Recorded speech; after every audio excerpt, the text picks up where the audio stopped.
सुंदर मनामध्ये भरली. पण शांत आहे तरी बी भावाशी बोलतोच की, शांत आहे तरी बी आपल्याशी बोलतोच की, शांत आहे तरी बी लतीशी बोलतोच की. मग काय हेमिशीच बोलताना त्याचा शांतपणा आडवा येतोय होय? ते बी खरंच आहे.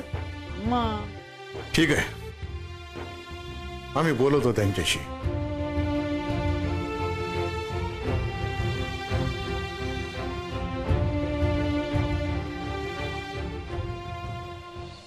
हा गुरुजी नमस्कार. हा कधीचा मुहूर्त म्हणले तुम्ही? हा उद्या सकाळ सकाळ. हा चालेल ना काही घाई नाही.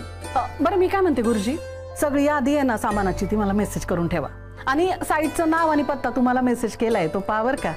हा उद्या भेटू मग साईटवर. हा ठेवू. हा ठेवते. हॅलो ना तोरा. काय अजून एक फोन करा. कोणाला? मिस नाशिक. मी कायला फोन करू त्या नटवीला? तो ए तारे ऐ माकडा, नटवी काला म्हणता बरं तुम्ही तिला? मर तिकडं. पर सॉरी ऐका ना, ते पुरावा बिरावाचं राहू दे बाजूला. तुम्ही एक लिटिल मध्ये फोन टाका ना, मिस नाशिकला थोडं बोलून घ्या ना. आबांकडे डाळ शिजली नाही तेव्हा माझ्याकडे आलाय का थोबाड घेऊन? परमपूज्य आईसाहेब बी भूगोल, मी तुम्हाला यासाठी म्हणून राहिलो का तुमच्या फोनमुळे त्यांना जरा धीर मिळेल नाही का. आणि ऑलरेडी हेमा दिदींच्या काळजीनं त्या लई रडू राहिल्या. कोणाच्या? हेमा दिदी. अरे बाबू, मग तू डोळे बिळे पुसून आला का नाही त्याचे? विजय तसा नाहीये. विजय असं आहे का, तुम्ही जर त्यांना फोन केला ना तर त्यांना खात्री पटेल मिस नाशिकला तर मी खोटं नाही बोलत आहे नाही का. त्यांनाही असं वाटेल का दौलत पण ट्राय करू राहिला, आबांना कन्सिव्ह करू राहिला का आप्पांना फोन करा म्हणून, असं या टाईप मध्ये. अय बाळदान्या, तू आड्यावरून आवळं नको भाजू. म्हणजे आबा यात पडतील असं मला वाटत नाही. आणि त्यांना टीव्हीला सांग, बहिणीची एवढी काळजी असेल ना तर स्वतः जा आणि पोलिसांकडे कंप्लेंट कर. आम्हाला काय ओढत यात. हा आणि हे पाय, तू भी यात पडायचं नाही, कारण तू तोंडावर पडणार आहे हे साफ दिसतंय मला. हो आई साहेब. ओ डेव्हलपर, काय आहे, आपल्या साईटची पूजा आहे आणि उद्या सकाळीच आहे, तेव्हा तिकडे लक्ष द्या. हा ही लोकांची धुनी धुवायची काम आहे ना, बंद करा आता. हा मग तुम्ही पण आमचे का ऐकून जा मातोश्री. काय आहे ना, ती साईट कुठे आहे ते मला माहिती नाही, पण ती जर का कुठं लांब तिकडं त्या कुठं म्हशीच्या कुठं खबदाडात जर असेल ना तर एवढ्या लांब तिकडं बोंबलत लॉंग रूटला मी जाणार नाही. काही झालं तरी गाव नाही सोडणार मी, सांगून ठेवतोय. Over and out.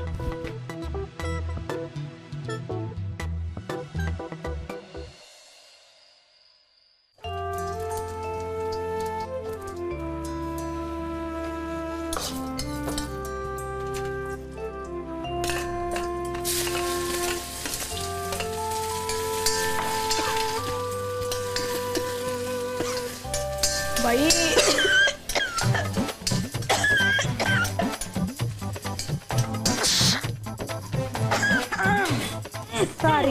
सॉरी एवढा काट उठला ना या सर तो फोडणी बसली बाई, चांगली टणक्यात बसली. ते हे लय झणझणीत खातात ना. काय केलंय का तू? ते डुबुकवड्याची आमटी, मसाले भात आणि शेंगदाण्याच्या कुटाचा भुरका. वा एवढं सगळं त्याच्या आवडीचं करून बी झालंय तुझं. हा बाई अगं हे मे एवढं तुला सगळं करता येतंय, मग इतर वेळेला स्वयंपाकाचा एवढा कंटाळा का करते ग बाय?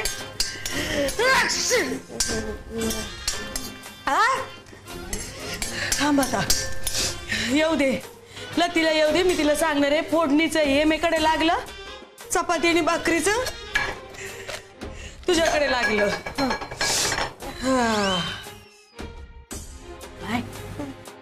असंच प्रेमाने बनवावं आणि प्रेमाने खाऊ घालावं, मग काय आला आशू चिडल तुझ्यावर. मग कर कर वा. आतेबाई तेवढं जरा फोन करून विचारता का यांना कुठे आलेत म्हणून, म्हणजे येत असले का कशी लगे गरमागरम भाकरी करायला घेते. काट उठलाय बाई.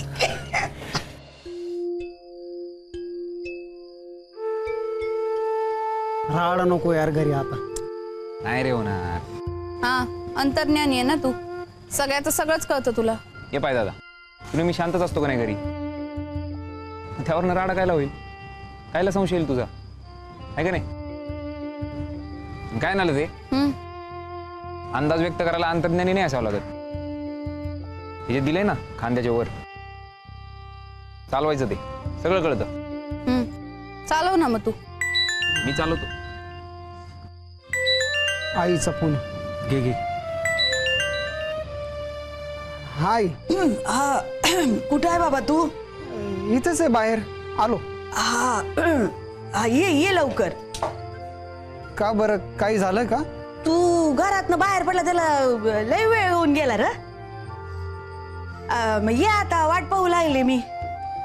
हा आलो आलो आलो, 1 मिनिटात आलो. हा ठेवते. हा आलो. काही प्रॉब्लेम नाही ना? नाही, आई वाट बघू राहिली ना घरी. जातो मी घरी. अभिमन्यू लतिका, खरंच सॉरी. आणि थँक्यू, तुम्ही मला मदत करताय त्यासाठी. ए दादा, थँक्यू काय म्हणतो तू? नाही तर काय, आम्ही आहे तुझ्या बरोबर, नको टेन्शन घेऊ. अबे खरंच ना दादा, मी हाय तुझ्या बरोबर म्हणलं ना, तू जो बी काही निर्णय घेशील मी तुझ्या पाठीशी असेल. 3 महिन्यानंतर. हो नाही म्हणजे निर्णय वेगळा होण्याचाच राहणार आहे. तो आता राहू दे किंवा 3 महिन्यानंतर. पण आता तू म्हणून राहिला म्हणून थांबवतो मी 3 महिने. ठीक आहे, बोलू आपण. पळू मी. हा चल.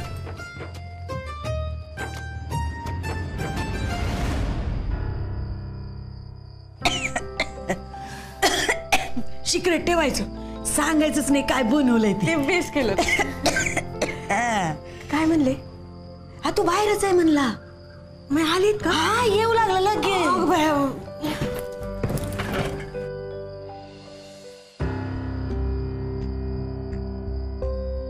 तुला खरंच असं म्हणायचंय का अभ्या?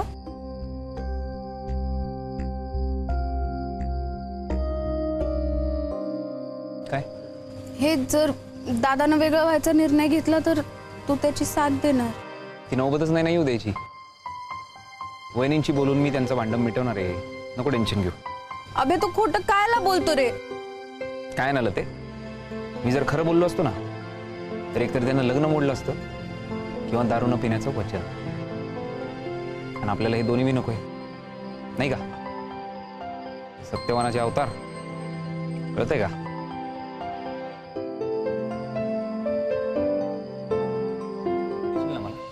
अर्थात. खोटं बोलण्यात बी. अभ्या, मला वाटलं तू दादा वहिनींबद्दल बोलतोय. त्याबद्दलच बोलतोय मी. हा मग आहे मी बरोबर. मी वहिनींशी बोलतो, तू दादाशी बोल. चालेल. दादानं आता फक्त स्वतःहून म्हणलं पाहिजे की हे लग्न मी मोडणार नाही. तसं नाही झालं तर लय वांदे होतील माझे. नाही मी त्यांचा संसार टिकावा, चांगला सुखाचा व्हावा असं वाटतं मला. दादानं जर हट्टच केला ना वेगळं व्हायचं, मी त्याला काही बोलू बी शकणार नाही. म्हणजे साथ नाही देणार मी त्याला, पण विरोध बी नाही ना करू शकणार. ग्वाही देऊन बसलो ना त्याला. म्हणून काय आहे ना, मी असं काहीच केलं नाही. लय छान आहे ना तू. सगळं कळतं तुला. हा मग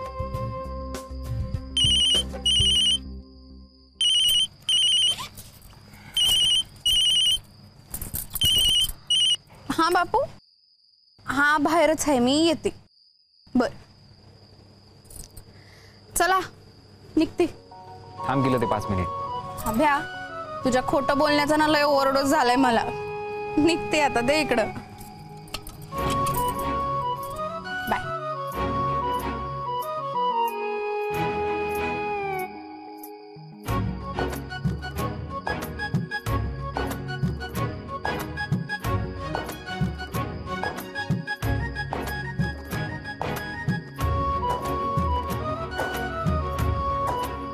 काय खोटं शिजतंय डोक्यात?